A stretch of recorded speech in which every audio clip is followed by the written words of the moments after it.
Opening in theaters today from Sony Pictures is Where the Crawdads Sing, based on the best-selling novel, and here's my review. Mixing a romance and a courtroom drama and focusing on a character mostly isolated in her own world, there's an intriguing premise at the start of Where the Crawdads Sing.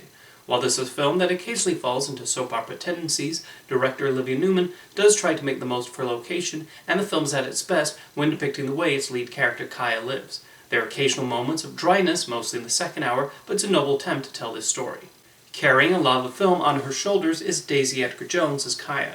She brings a lot of the required emotion to the role, along with displaying the character's intelligence as she navigates a world that continually throws harsh obstacles in her way.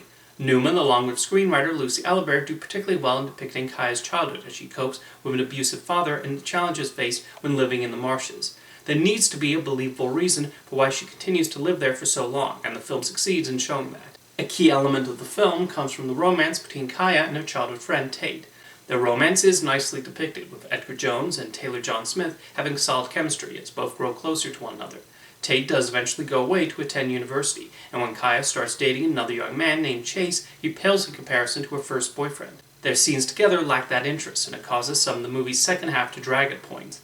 There is a major conflict that occurs, but it mostly goes into typical melodrama territory. Throughout the film, it cuts to a murder trial with Kaya, and that represents the more interesting development of the second half. A large credit goes to David Strathairn as her lawyer. He displays his sympathy towards her and portrays the character's smartness as he attempts to win the case. One of the strong points of Where the Crawdads Sing also comes from its cinematography.